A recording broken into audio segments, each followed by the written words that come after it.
Hey Cancer, welcome to your read. I took the day off yesterday. I really appreciate you guys letting me take that Cancer moon day so I could rest. Sometimes it hits my Scorpio stellium and my Pisces sun and it's just like, nope, we're not doing anything. So I've been looking at your transits. I wrote this out a couple days ago. Some of you got the memo. Last quarter of the last full moon that closed up, there would have been an unveiling of like knowledge about other people's opinions of you. You may have said something to like a coworker or a neighbor or a sibling, and that narrative developed. It kind of went in a weird way. It may have even been that you cut yourself out in a sentence or in a communication, and they were like, oh, she doesn't need to be included, or he doesn't need to know. And you're like, wait a second, whoa, what happened there?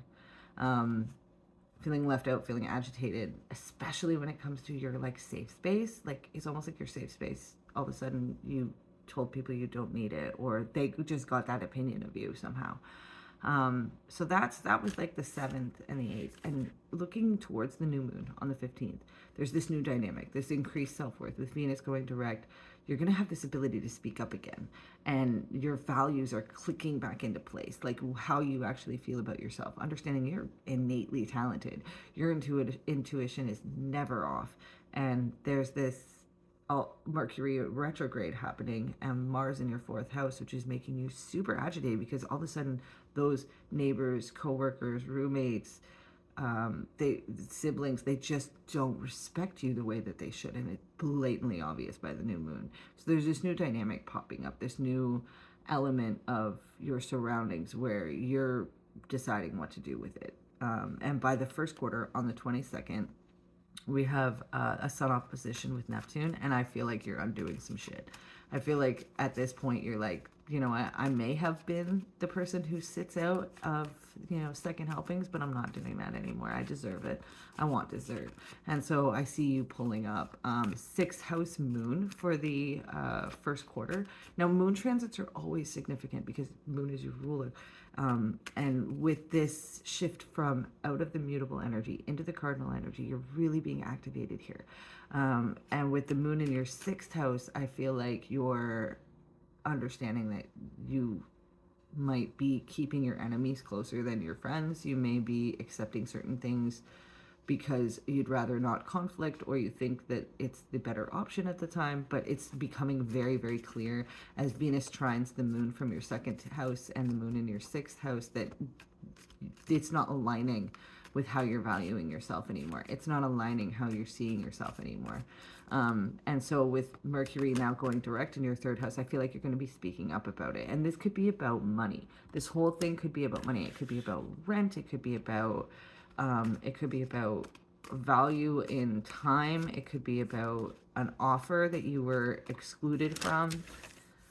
But by the full moon, again, all moon transits are most significant to Cancer placement. On the 29th of September, there's a full moon in your 4th and 10th. The sun in your 4th, the moon in your 10th, and I feel like you're claiming your space. I feel like this is you breaking through with communication because Mercury will be will be direct over top of where it had retrograded. You're going to be correcting people on what they may have said about you.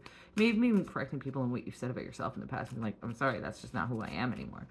You're going to be very driven for change, very protective stance, very like, no, this is not who I am, and get it right or don't speak my name, that kind of thing. But when the sun and moon have this full moon every year in your 4th and 10th, there's always this energy of activation for you. But this is a reputation shift. And based on these retrogrades that led up to this full moon, you understand that you may have been closed out, that you're like, wait a second, I'm not out, I'm not done, I count me in, I didn't say I was finished. Okay, so with the world being reversed, I mean, anytime the world is reversed, there's this energy of stopping right at the edge and deciding to take a different path, deciding like, no, I'm not done with this story yet. I'm actually getting a visual of, like, remember those choose your own adventure books? Like, you'd be like, no, I don't like this ending, and going back to the last option and figuring out how to keep the story going. That may mean that you have to recognize some pain. It may be that you'd been avoiding dealing with some grief this whole situation, knowing that, like, if you didn't say something, then you'd have to move, or you didn't say something, then you'd have to look for another job, and you could keep getting undermined where you are, where you're like, you know what, the pain is worth it.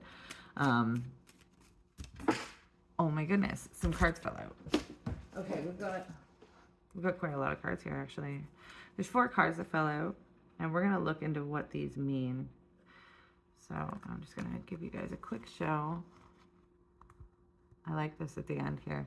So what we're going to do is, in the extended, I will go into what these cards mean. We're going to talk about how this is definitely the pathway through, where the cards that I've pulled speak to what the astrologer said. This seems more like it's a detailed explanation of each of those steps and what to do with it. But we're ending with Temperance, which is beautiful.